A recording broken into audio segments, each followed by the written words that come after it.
letra sin explicar, la letra que tiene el contenido del Espíritu Santo, que afecta nuestras vidas, que nos atrae, que nos bendice, que nos cuestiona. Gracias porque tu palabra es buena para nosotros. En el nombre de Jesús lo encomendamos. Amén.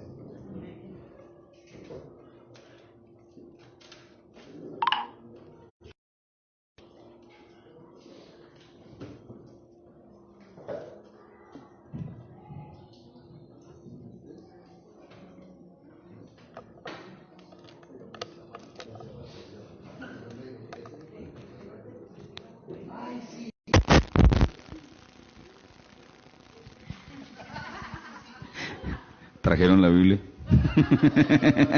No. El pastor nos puso desde hace 2 semanas la tarea, que creo que no es una difícil tarea, pero que es una tarea que nos desafía a nosotros como cristianos. ¿Quiénes trajeron la Biblia hoy? A ver, la Biblia física. Vamos avanzando. Muy bien.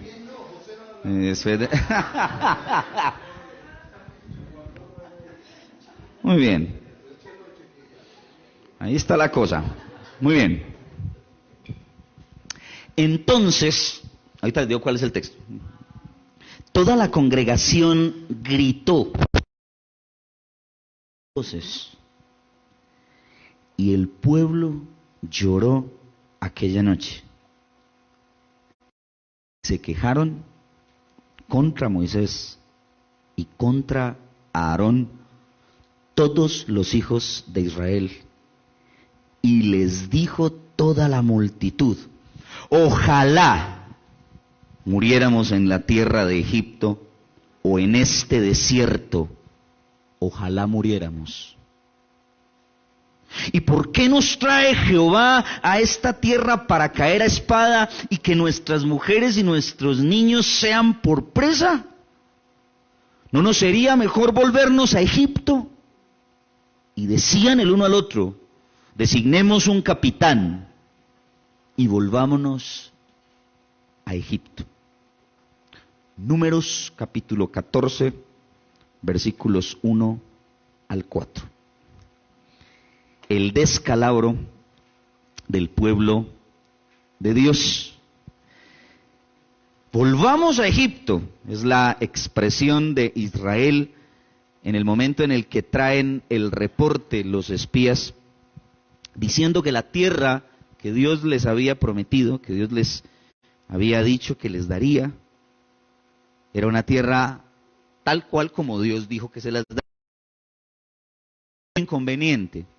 Los espías exaltaron el poder y la grandeza de los pueblos que estaban en la tierra, y eso generó un desánimo terrible en el corazón del pueblo.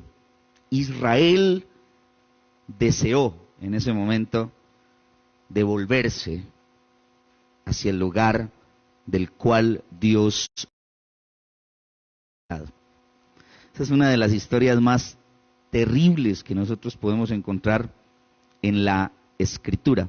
El momento en que él empieza a añorar la esclavitud en Egipto.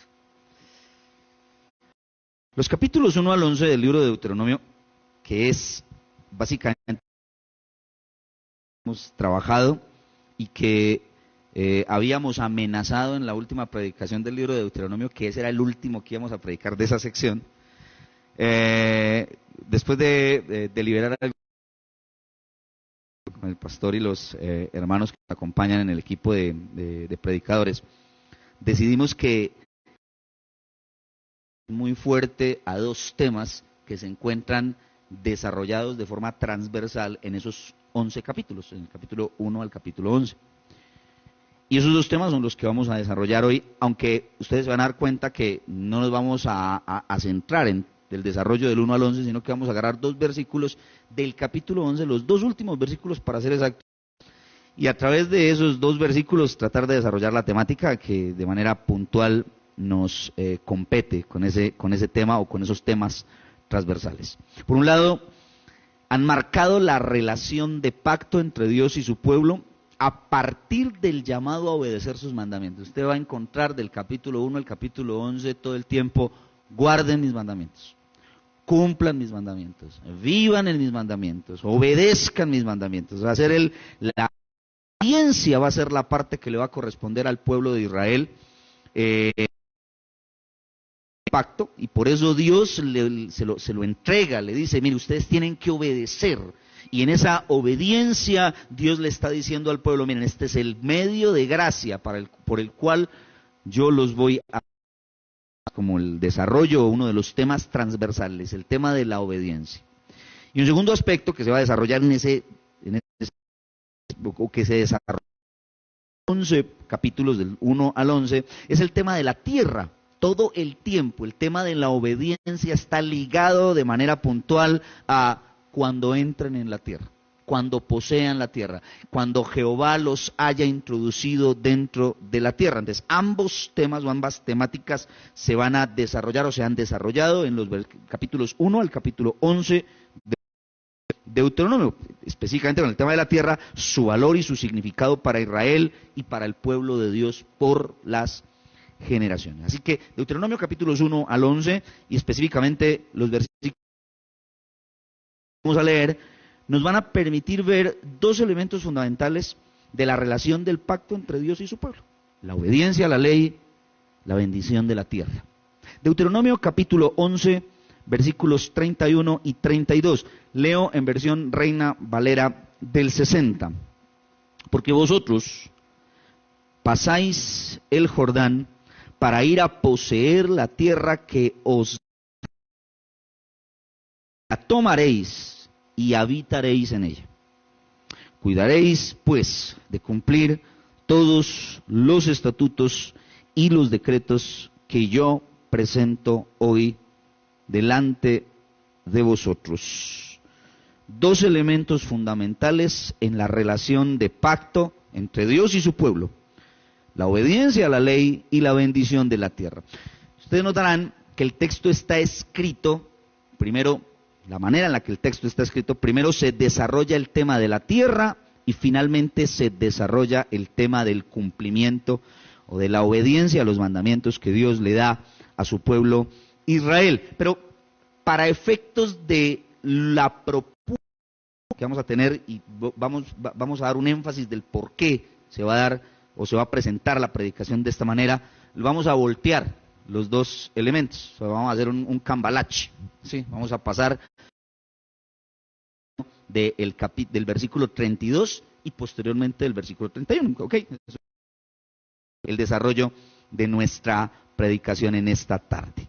La obediencia a la ley, versículo 32, y otra vez, todo el desarrollo del libro, por lo menos en esa primera etapa, y nosotros lo vamos a ver desde los capítulos 12 al 26 ya, puntualmente las leyes para que Israel viva conforme a la voluntad del Señor.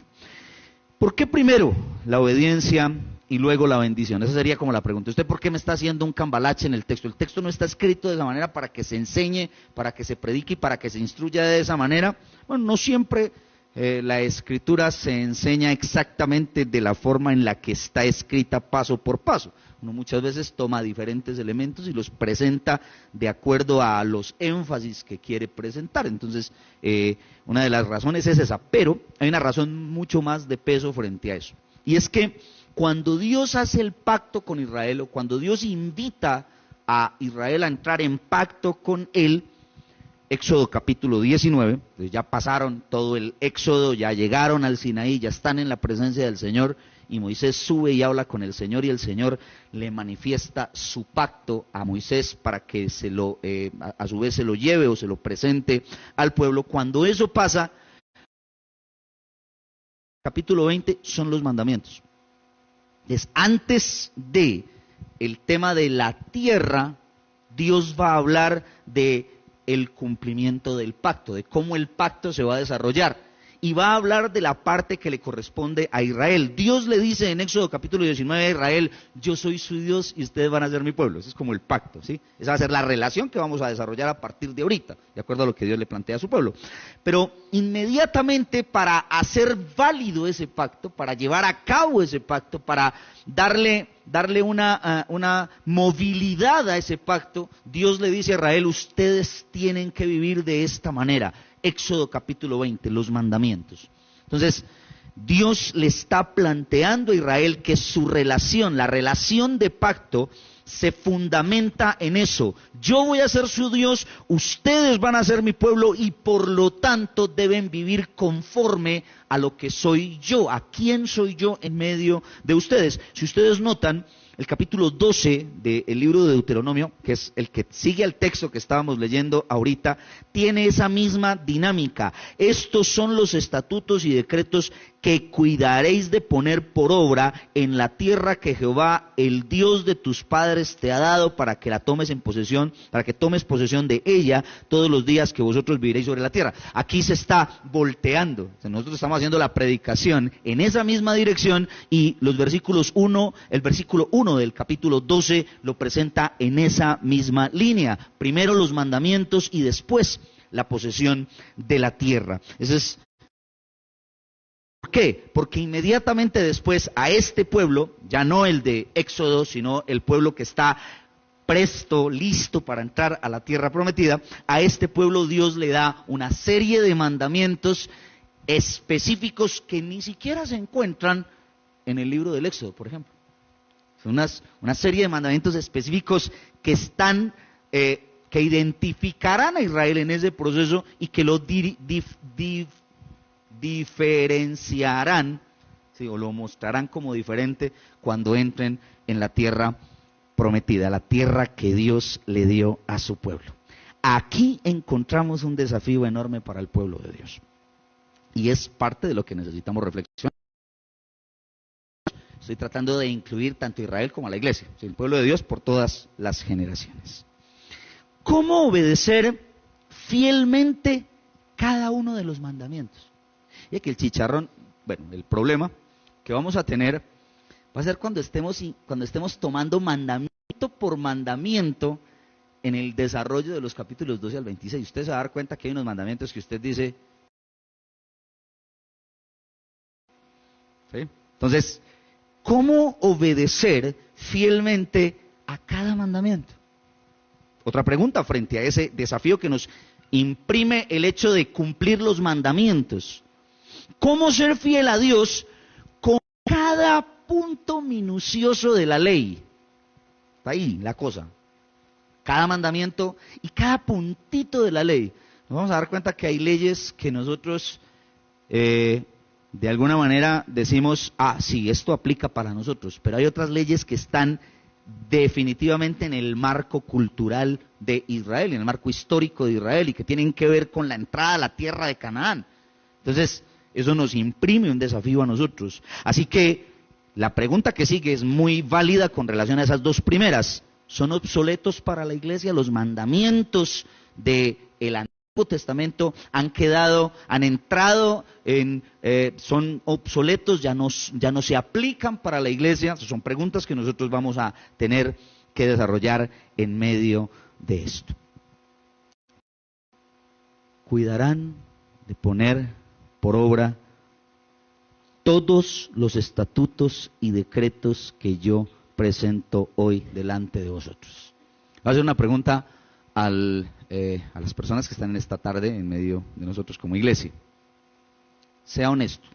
¿Sí? Esto es una pregunta de esas, téngala en su corazón, no me la conteste, téngala ahí. ¿Sí? Usted, una persona 100% a los parámetros de la Escritura. No me lo conteste. Me haga sentir mal. Esa no es la idea. Téngalo en su corazón. Somos siempre obedientes a los mandamientos que el Señor nos entregó. Fíjese que hace 15 días El pastor comenzó la predicación con una pregunta. Y la pregunta estaba relacionada directamente con el tema de la obediencia. Pues la respuesta era esa. ¿Qué es lo más difícil? ¿O qué es? ¿Cómo se plantea el tema del pacto? Una palabra, y esa palabra que por lo menos él nos estaba invitando a pensar era la obediencia, y la obediencia a la palabra, y a partir de eso construyó del texto. Pero cuando uno empieza a pensar en la realidad de la obediencia, uno se da cuenta que nosotros no somos obedientes. Voy a poner de esta manera: Israel no podría ser obediente 100% a la ley de Dios. No pudo. La historia de Israel en el Nuevo Testamento demuestra que una y otra vez resbaló, cayó, se apartó, negó, se fue lejos de la voluntad. Y ojo con lo que le voy a decir, que esto es un punto extra en esta reflexión de este pasaje, sobre todo con el tema y el peso, que tiene que ver con la obediencia. Es que las leyes de los sacrificios que están dentro del marco de la ley Levíticos, ¿sí? Más desarrolla ese tema. Las leyes de los sacrificios por el pecado son el anticipo a la incapacidad del cumplimiento absoluto de la ley. Es decir, cuando Dios le dice a su pueblo, cuando pequen, maten tal animalito, como sustituto para ese pecado que cometieron, Dios está anticipando a una realidad del corazón de su pueblo: ustedes no van a poder. Y esto genera una sensación de incomodidad. Cuando yo me paro frente a esa realidad con la Escritura, yo a veces le digo al Señor: bueno, Señor, venga, ¿a qué estamos jugando? Porque si nuestra relación se va a construir en el marco de la obediencia, ¿cómo va a salir usted que yo no va a poder obedecer? Y claro, cuando yo miro mi corazón bastante negro, por entre otras cosas, yo me doy cuenta que efectivamente esa realidad de la imposibilidad de cumplir 100% los mandamientos de Dios se aplica a mi propia vida. Entonces la pregunta es una pregunta apenas obvia: ¿para qué? ¿Para qué aparecen los mandamientos? Piensen esto: ¿por qué Dios le demanda obediencia a su pueblo cuando sabe que Él no va a poder cumplir los mandamientos? Piense unos segundos ahí. ¿Puedo tomar de esta agua? Porque el trago amargo que nos vamos a tragar ahorita es muy fuerte, entonces voy adelantando la cosa. Yo no estoy esperando que usted me apoye lo que va a decir. Uno nunca se imagina. Si el pastor estaba hablando de... pues imagínese, arranque por ahí. Piensa en esa pregunta. La pregunta es incómoda, es compleja. ¿Por qué Dios le manda obediencia? Y es la manera en la que construye su relación con su pueblo, frente a una realidad que el pueblo no va a cumplir. El pueblo no va a obedecer. Y de hecho, vuelvo y le digo, se anticipa con mandamientos, son parte de la ley, que desde ya están diciendo: mire, cuando peque. Vamos a mirarlo desde dos direcciones. Creo que es lo que nos invita a nosotros a entender el tema de la obediencia. Primero, porque la ley revela a Dios. Cada mandamiento es un reflejo de la perfección, la particularidad y la grandeza del Dios que se ha revelado.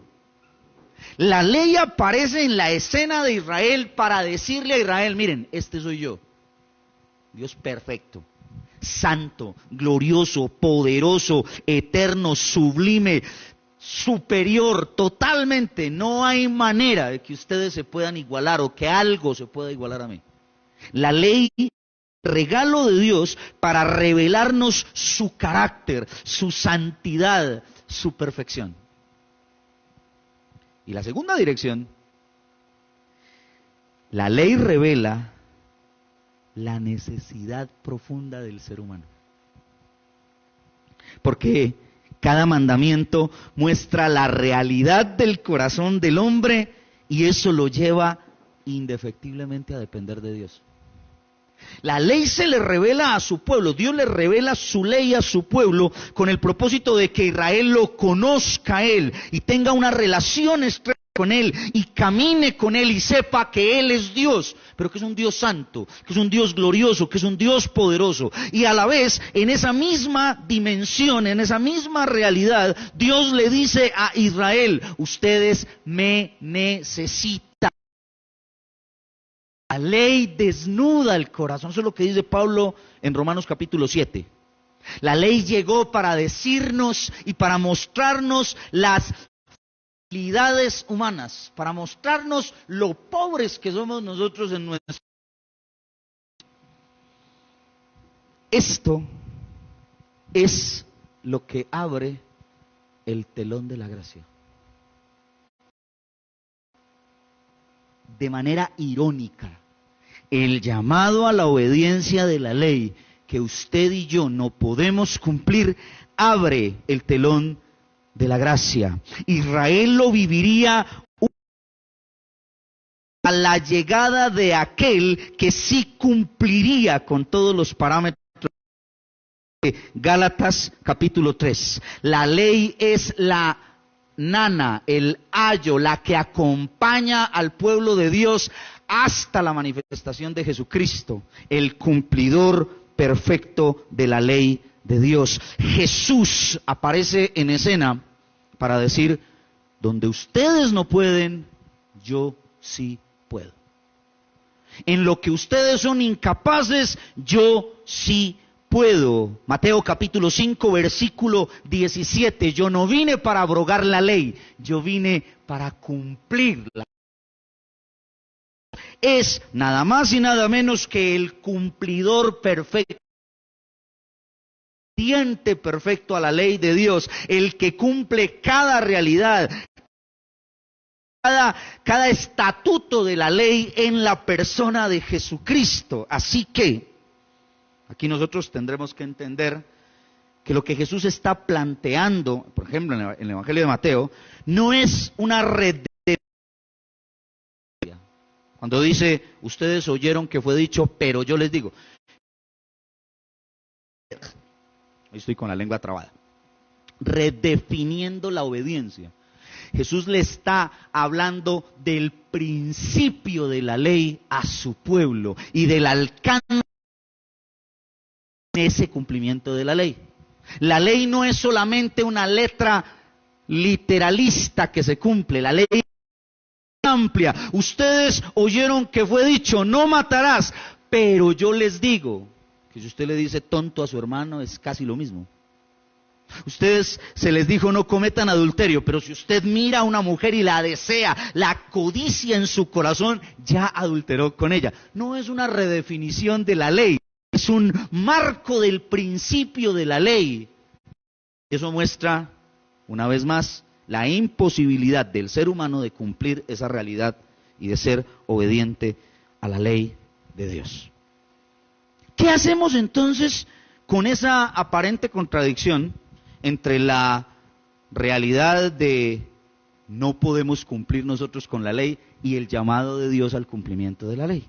Muy bien, lo que necesitamos hacer es leer la Escritura a la luz de Jesucristo, como el Dios encarnado que asume las implicaciones del pacto por la imposibilidad que nosotros tenemos. Es acercarnos a la palabra de Dios en la persona de Jesucristo y entender que ahí, en la cruz del Calvario, en su sacrificio, en su entrega, en la ley, nosotros tenemos esperanza. Si fuera por la ley, como dice Pablo en el capítulo 7 y en el capítulo 13 de la carta a los Romanos, si fuera por la ley no habría ninguna esperanza para nosotros.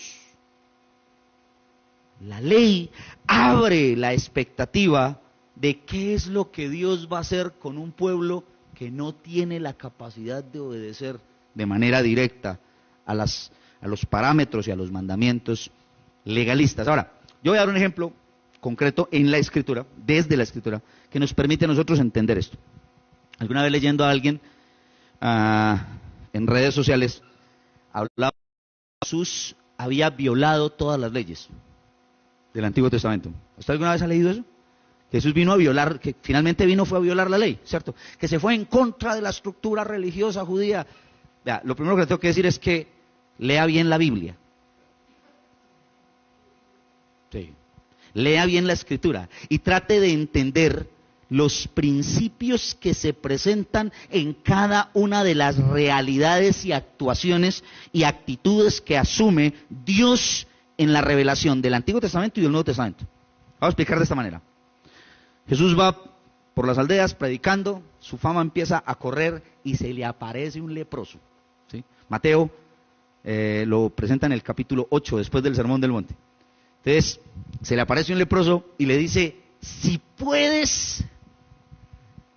quieres, puedes sanarme, es lo que le dice el leproso a Jesús, capítulo 8. Y Jesús le dice, quiero, sé limpio. Y hasta ahí todo entra como dentro del marco de la normalidad, ¿cierto? Con una pequeña, un datico ahí chiquitico que el texto señala, que el texto subraya y dice, tendiendo su mano lo tocó y le dijo, quiero ser limpio. Y ahí es en donde empieza los que van en contra de la ley del Antiguo Testamento. Jesús violó la ley. ¿Quién dijo eso? Jesús toca al leproso y evidentemente la ley del Antiguo Testamento demanda que nadie puede tocar al leproso sino el sumo sacerdote en el momento en el que el leproso es sano y se presenta delante de él, lo evalúa, examina y declara su sanidad. Pero hay un pequeño detalle en esa realidad de la revelación de Dios en la persona de Jesús. Y es precisamente no es un ser humano cualquiera. Y la demostración clara de que quien lo está tocando es Dios, es que Él, siendo puro, toca a alguien que está impuro, y en vez de Jesús volverse impuro, el impuro queda sano. No hay ninguna violación de la ley. Ahí hay una demostración de la gracia de Dios en la persona del individuo. Y es lo que nosotros necesitamos leer y entender cuando leemos la Escritura. Así que cuando alguien dice, basado en ese texto y otros muchos más ejemplos, porque ahorita no tenemos tiempo para desarrollarlos, que Jesús violó la ley, lo primero que usted tiene que entender es cuál es el principio que está en medio de esa realidad. Y aquí abro un paréntesis. Es lo que vamos a hacer a partir de ahorita en Deuteronomio capítulo 12 al capítulo 26. Desarrollar los principios teológicos transferibles de los mandamientos para tratar de entender de manera puntual qué es lo que el mandamiento quiere decirnos a nosotros hoy y cómo se aplica para nosotros hoy. Cierro paréntesis.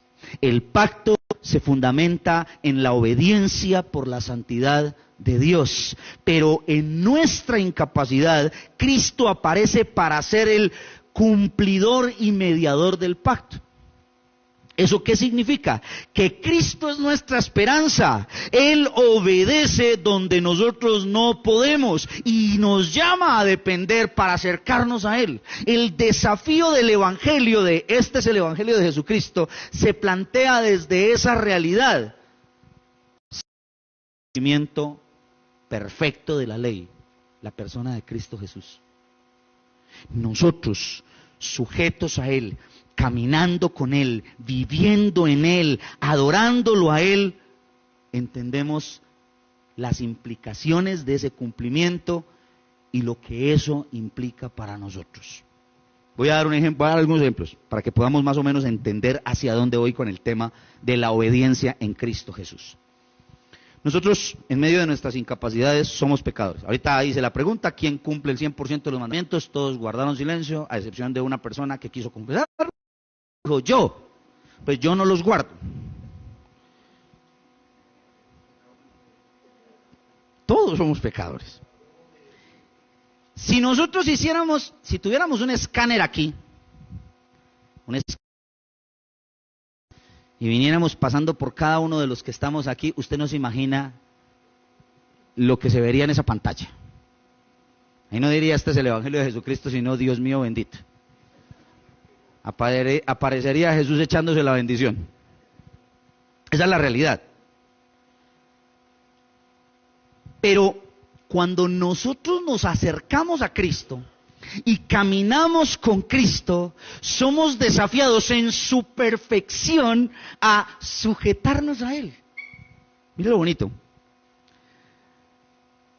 ¿Por qué un par de novios se guardan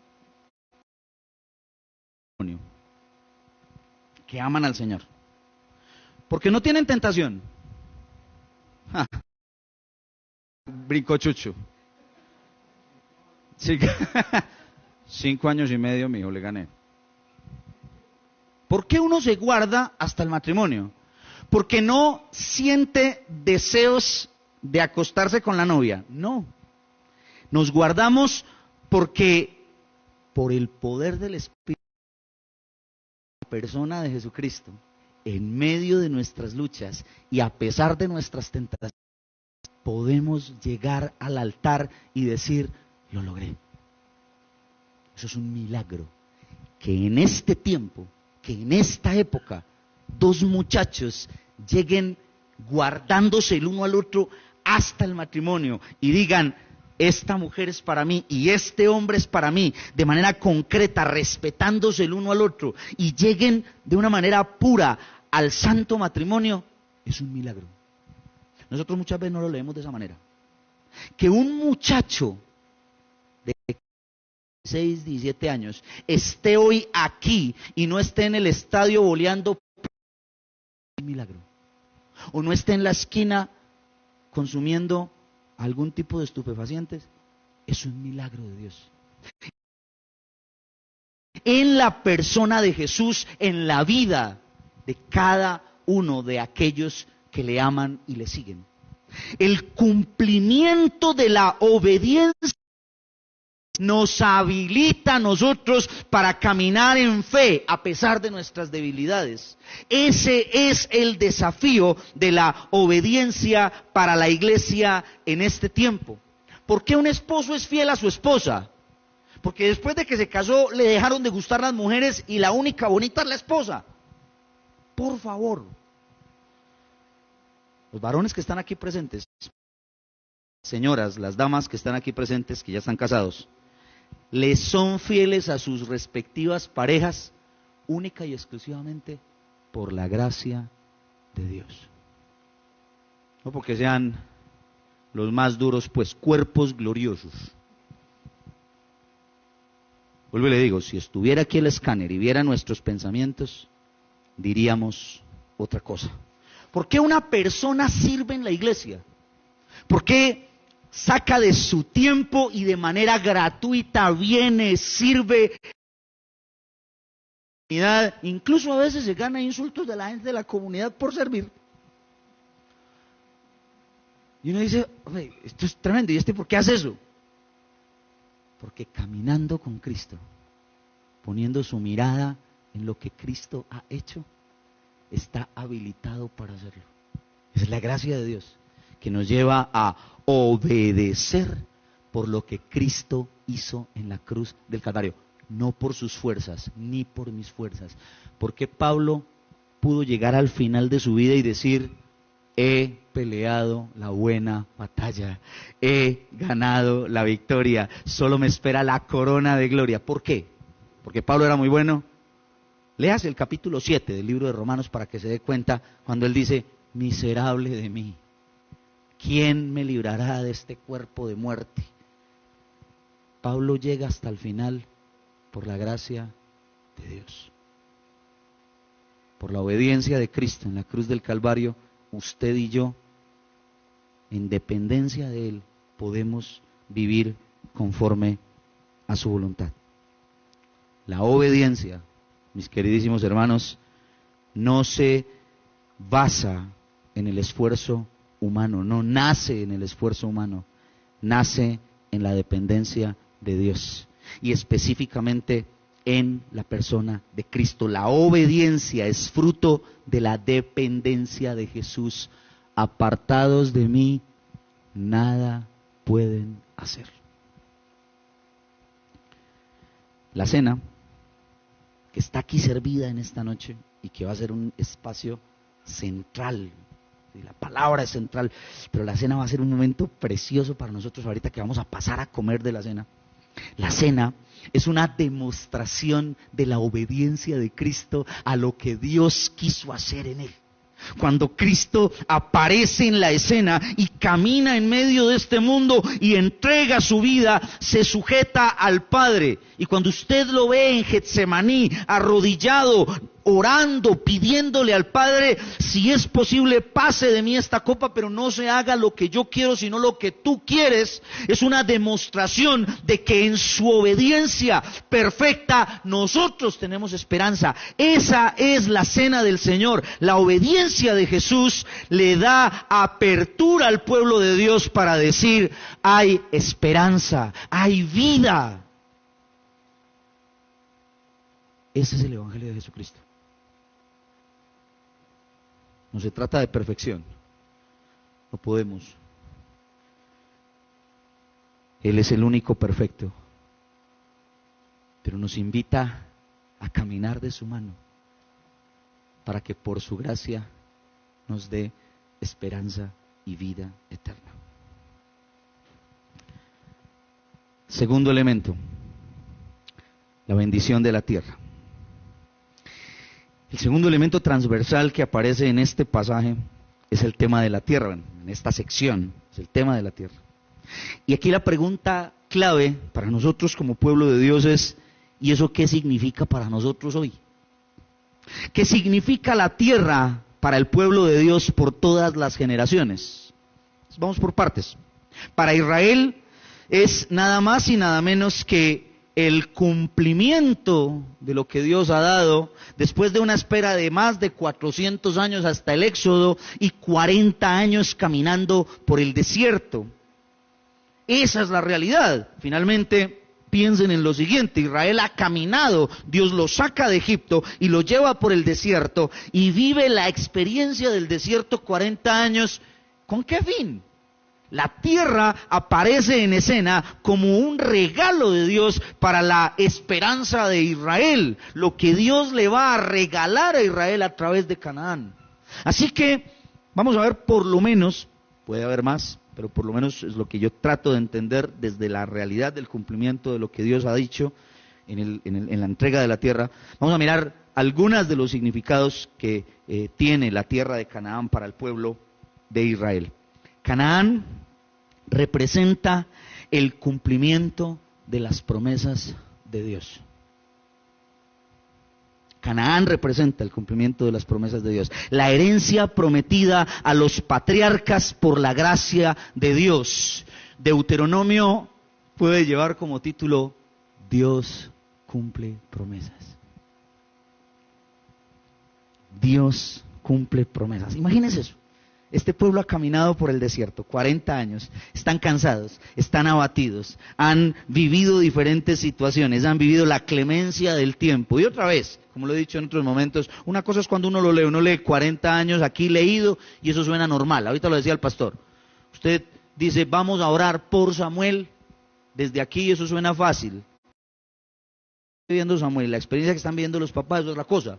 Es lo mismo que pasa aquí. Uno lee 40 años y dice, bueno, son 40 años en el desierto. Sí, chévere, bacano, 40 años, muy bueno. Arenita, Dios fue bueno, les dio maná, a veces les dio agua, en algunos momentos les dio hasta codornices, muy chévere. No, fueron 40 años en el desierto.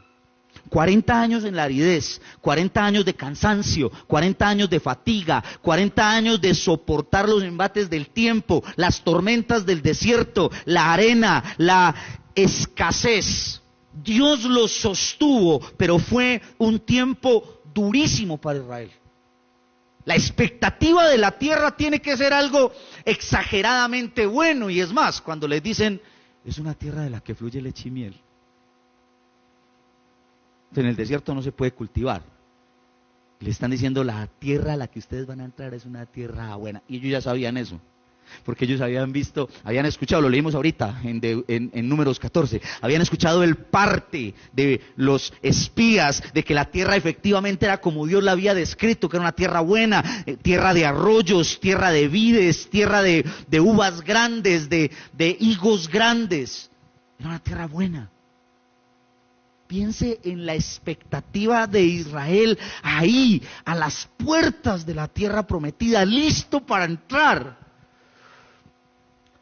En 15 días hay una parejita de el poblado que se va a casar. El Señor me permitió. Esa es una experiencia muy bonita porque es la primera pareja que acompañamos mi esposa y yo en el proceso prematrimonial. Estamos todos emocionados. ¿Sí? Yo creo que está más emocionado mi esposa y yo que ellos dos. No, mentiras. El martes pasado tuvimos un tiempo muy bonito en el que ellos nos quisieron hacer una atención y fueron y nos hicieron una comida a nuestra casa. Nos atendieron en nuestra propia casa, ellos, la parejita. Estábamos conversando y empezamos a hablar de la boda y empezaron a mostrarnos algunos apartes de la boda. Se le iluminan los ojos a ese muchacho. Y a ella también. Sí. Están a la expectativa, ya vamos a llegar. 15 días, estamos listos, dentro de 8 días es el matrimonio civil. Y él dirá, ya es mía. Es una de las cosas que a mí me choca de las bodas cristianas. Que uno como pastor no puede decir, si alguien se opone, que hable ahora o calle para siempre. Chinos ya llegan casados, ya que se pierde todo el drama de la situación. Ellos están listos para entrar en ese proceso y están a las puertas. Y cuando estén a ella entrando con su vestido blanco, al tipo ahí parado, llorando, poniéndole el anillo, temblando, eso es parte de las bodas y los votos y toda esa realidad, y poder decir, llegamos, Israel está ahí, listo para entrar. Como la mujer que está con los dolores de parto y en contracciones, está dilatando en 8 y le duele hasta la conciencia, ¿sí? Y uno como esposo ahí al lado, mija, ¿qué le hago? Usted no diga nada. Y uno ahí como que no sabe qué hacer. Y ese es el dolor y ya va a salir. Y llega el momento en el que el niño llora y se cumple la promesa. Es lo que Dios le está diciendo a este pueblo. Deuteronomio es la expectativa de la entrada a esa tierra. Piénselo, 40 años en el desierto.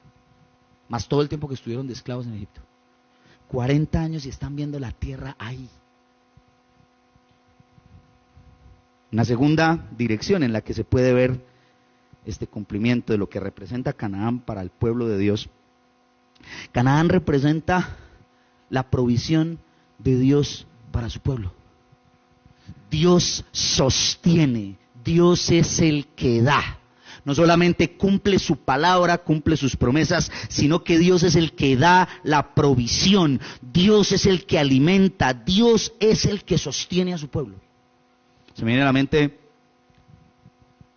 Deuteronomio capítulo 8, un texto precioso, cuando dice que 40 años estuvieron en el desierto, y cuando dice, pero yo los sostuve para mostrarles que no solo de pan vivirá el hombre, sino de toda palabra que sale de la boca de Dios. Dios sostiene a su pueblo y Canaán es el cumplimiento de ese sostenimiento de Dios en medio de su pueblo. Canaán es la provisión.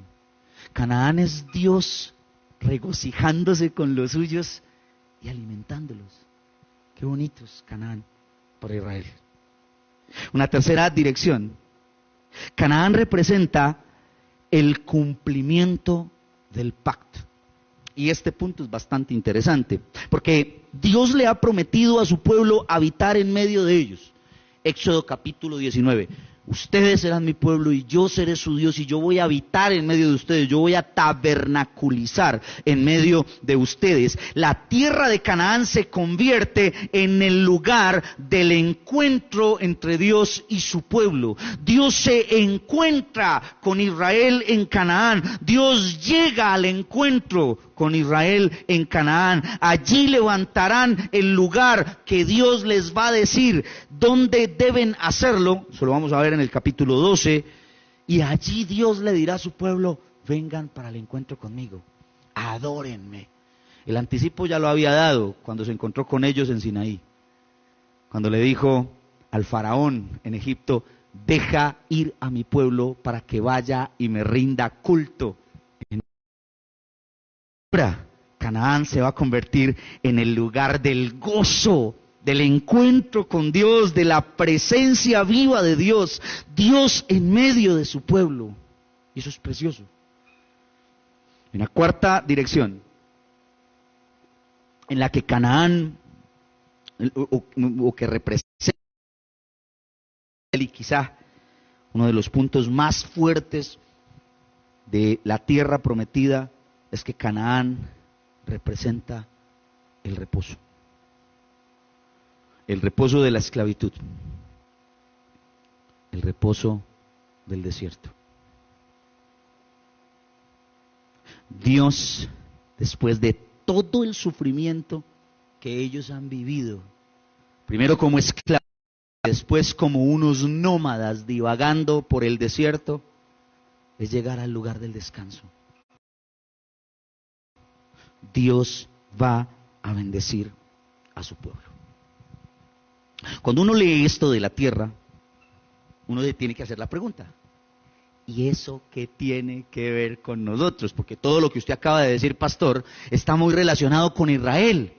Israel recibió la promesa de Canaán, de la tierra, y habitó en ella. Israel vio la provisión del Señor en el desierto. Israel se encontró con Dios en el desierto, y de hecho Dios dijo: ahí estará mi morada. Israel esclavitud cuando llegó a Canaán, pero eso qué tiene que ver con la iglesia, eso qué tiene que ver con el pueblo de Dios.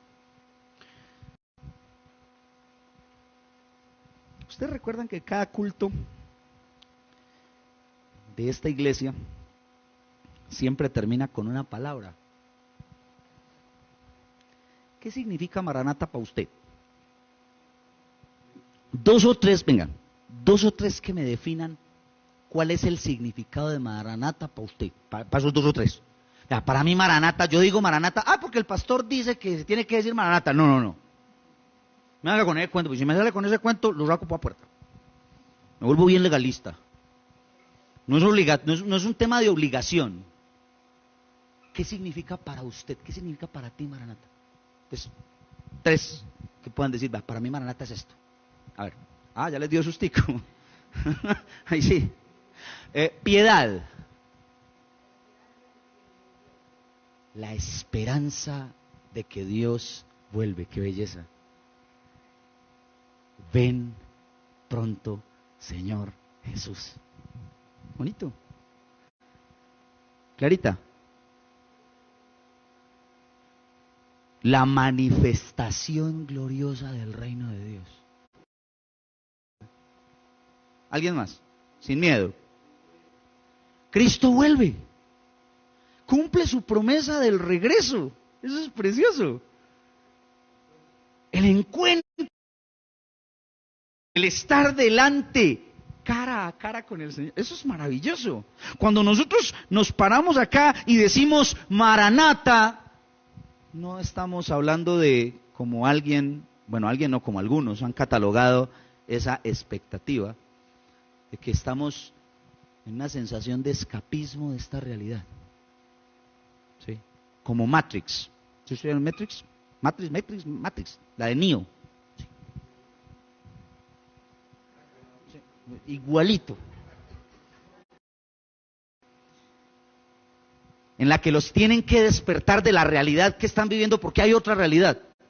Y pareciera ser que cuando nosotros hablamos de eso, cuando hablamos de la expectativa de la manifestación gloriosa, como a chiste.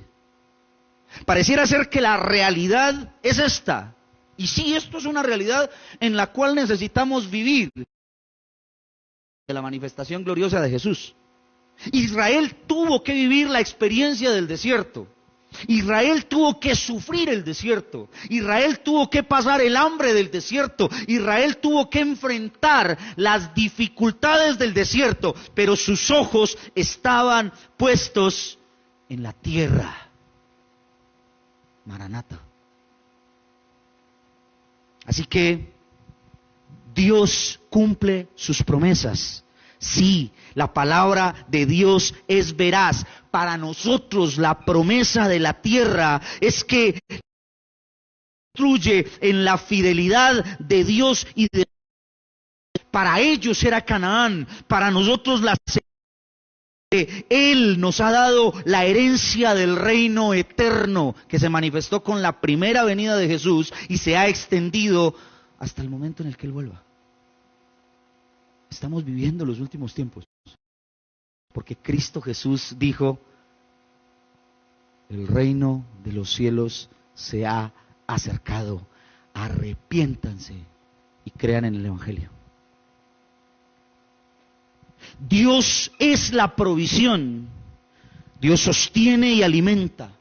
Para ellos, para nosotros, nada más y nada menos que el pan de vida, el agua viva, la vida en abundancia. Ellos era una tierra que fluye leche y miel, maravilloso.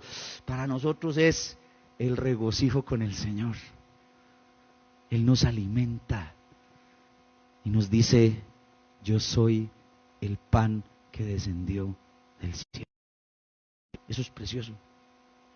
Si eso no le genera a usted expectativa, ¿qué le genera expectativa a usted? Si usted dice: no es mejor vivir aquí en esta tierra con todas las comodidades que yo tengo, con todas las realidades que estoy viviendo, en vez de fijar su mirada en la manifestación gloriosa del Señor, evalúe dónde tiene su fe. Dios cumple el pacto, el lugar del encuentro. Para ellos era Canaán, para nosotros Emanuel, Dios con nosotros. Y construyen una relación de pacto con Dios. Nosotros llegamos a Cristo, con Él, en el que el velo se rompe y tenemos acceso directo al Señor. El Verbo se hizo carne y habitó entre nosotros. Las palabras de Mateo hacen eco en medio de la iglesia. Aquí yo estoy todos los días hasta el fin del mundo. Su presencia en medio de nosotros. Y finalmente, el reposo. De la esclavitud del desierto al reposo en Canaán. Para nosotros, la presencia gloriosa y plena que lo llena absolutamente todo. Hebreos capítulo 3 y capítulo 4 hacen una diagramación de lo que sucedió con Israel en ese paso por el desierto. Haciendo una evocación del Salmo 95, el autor de Hebreos le dice a la iglesia: si escuchan hoy su voz, no endurezcan sus corazones como en Meribá, como en el día de Masá, haciendo alusión a las mismas palabras del Salmo 95, que a su vez hacen alusión al libro de los Números, la realidad de un pueblo que desafía al Señor, que desconfía de la gracia de Dios. El reposo eterno para Israel tiene una implicación muchísimo más grande. Mire lo que dice Apocalipsis capítulo 21, 1 al 4. Y por con la esperanza y la expectativa de lo que esas palabras implican para la iglesia.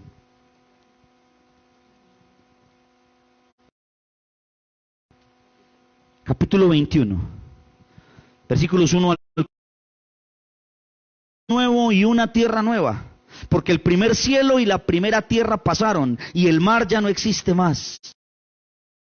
La santa ciudad, la nueva Jerusalén, descender del cielo, de Dios, dispuesta como una esposa ataviada para su marido. Y oí una gran voz del cielo que decía: he aquí el tabernáculo de Dios con los hombres, y Él morará con ellos, y ellos serán su pueblo, y Dios mismo estará con ellos como su Dios. Versículo 4. Enjugará Dios toda lágrima de los ojos de ellos, y ya no habrá muerte, ni clamor, ni dolor, porque las primeras cosas pasaron. El reposo del Señor, su presencia plena y gloriosa en medio de nosotros. Nosotros nos acercamos a la mesa.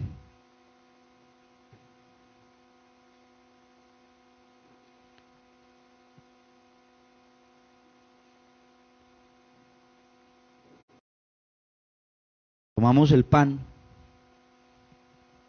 y la copa. El apóstol Pablo dice que ese momento, el momento en el que la mesa está servida para la iglesia, es un momento en el que se recuerda la muerte de Jesucristo, su entrega en obediencia para darnos salvación, su cumplimiento perfecto de la ley para darnos esperanza. Pero junto con eso dice que ese pan y esa copa evocan un momento glorioso, un momento sublime, un momento que se convierte en un gran momento para la iglesia, la manifestación gloriosa de Jesucristo, hasta que Él venga. Cuando nosotros pensamos en Canaán, necesariamente, indefectiblemente, tenemos que pensar en la manifestación de la plenitud gloriosa de Dios en medio de su pueblo, en donde estaremos en el encuentro con Él, en donde disfrutaremos, en donde ya las expectativas de este mundo y lo pasajero de este mundo quedará relegado por completo, en donde tus debilidades y mis debilidades quedarán completamente derribadas, porque estaremos cara a cara con aquel que nos da todo. Como dice el apóstol Pablo en la primera carta a los Corintios, por un espejo, sino que veremos claramente y cómo fuimos conocidos.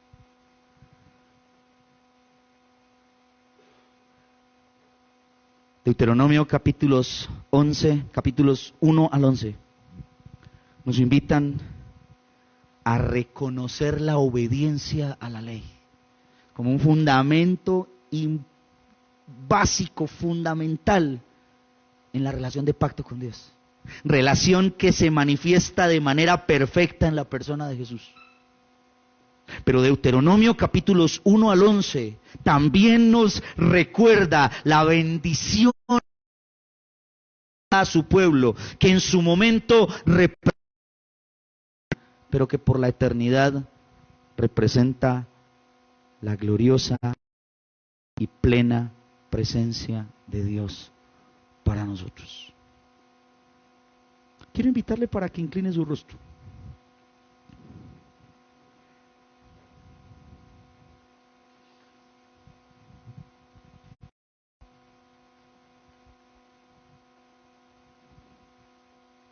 Y ahí con su rostro inclinado, vamos a escuchar esta.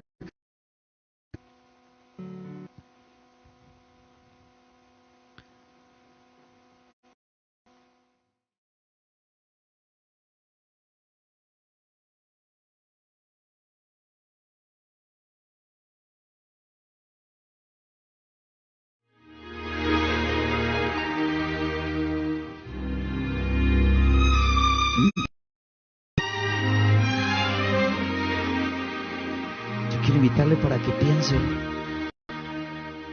en la manifestación de Cristo. Una palabra, una oración, cuando llegue a tu presencia, oh Señor.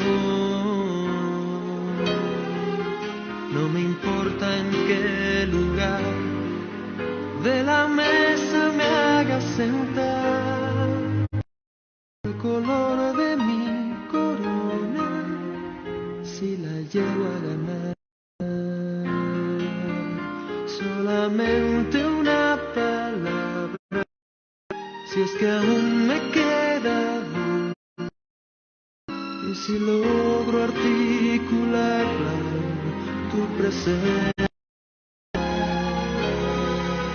No te quiero hacer preguntas, solo una petición, y si puede ser mucho mejor.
oración. Cuando llegue a tu presencia, oh Señor, no me importa en qué lugar de esa me haga sentar, o el color de mi corona, si la llego a ganar. Solo déjame mirarte cara, aunque caiga derretido en mirada, derrotado y desde el suelo, tembloroso y lento, aún te seguiré mirando.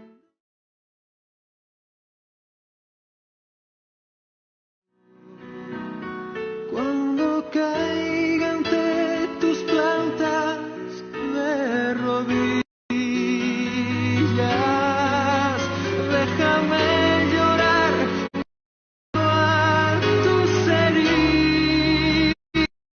Hace mucho tiempo y que nadie me lo impida, que esperar este momento.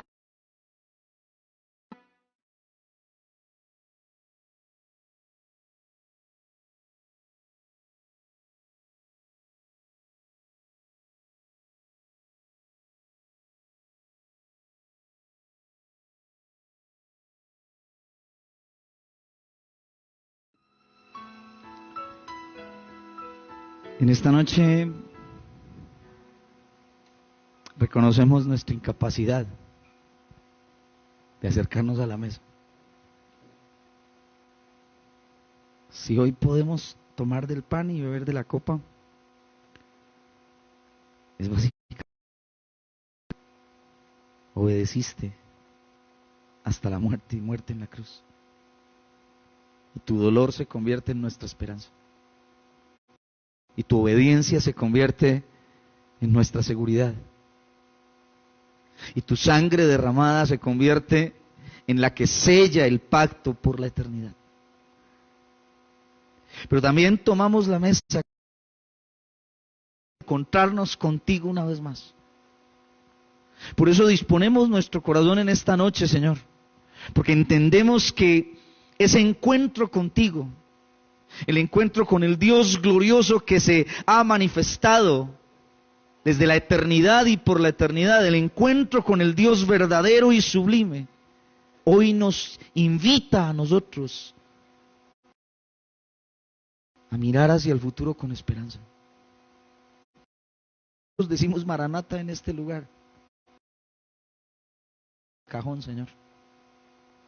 Lo hacemos con el anhelo ferviente de encontrarnos, disfrutar por la eternidad contigo, Señor. De eso se trata el pacto, la obediencia en la persona de Jesús, la presencia viva de Dios en medio de nosotros. Así que nos acercamos a la mesa en esta noche con total gratitud y con total certidumbre de lo que somos y de quiénes somos delante de ti, Señor, de lo que tú has hecho y seguirás haciendo para encontrarnos y adorarte por la eternidad. Quiero invitarle para que las personas encargadas de la administración de la cena pasen al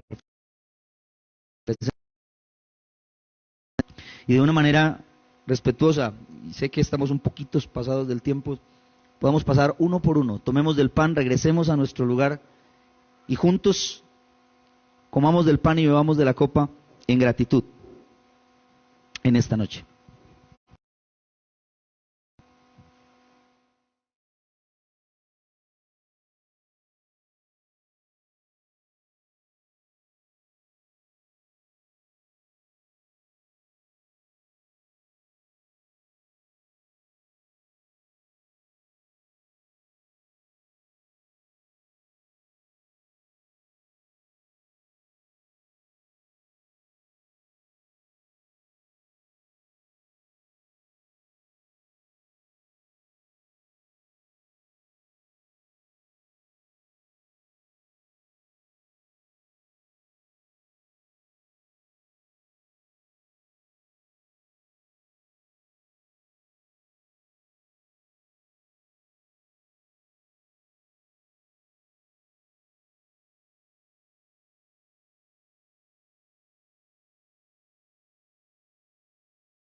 es pan de vida eterna.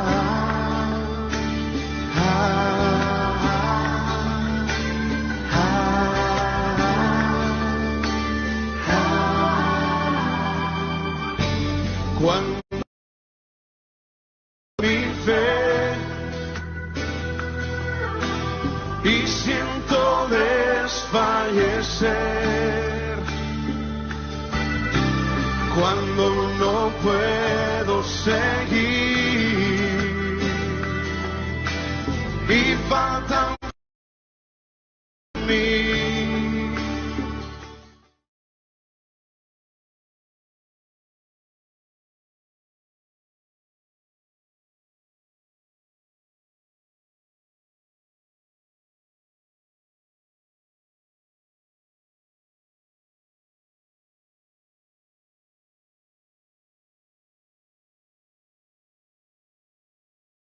El maná de mi desierto, mi alimento es Jesús, el pan de vida, mi necesidad primera, y yo nada fuera.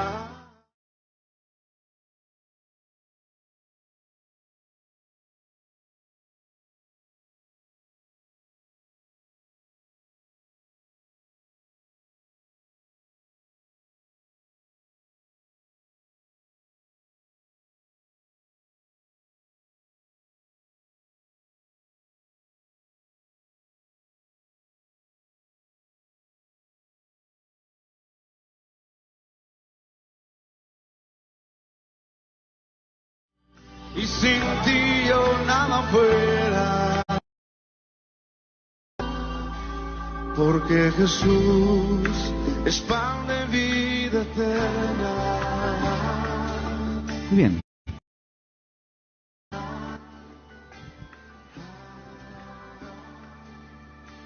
En la mano tenemos dos elementos que tienen un significado muy profundo para nosotros.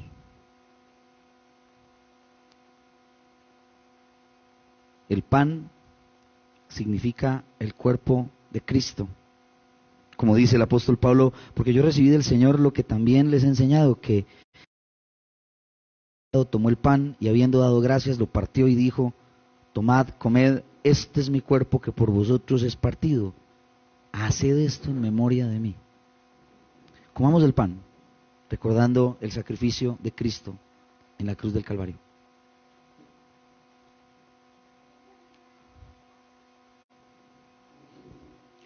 Asimismo tomó también la copa, después de haber cenado, diciendo, esta copa es el nuevo pacto, en mi sangre. Haced esto todas las veces que la bebiereis, en memoria de mí. Bebamos de la copa.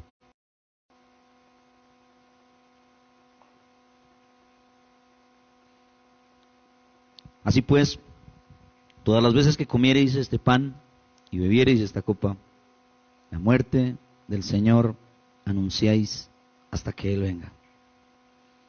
La obediencia de Cristo en la cruz del Calvario nos habilita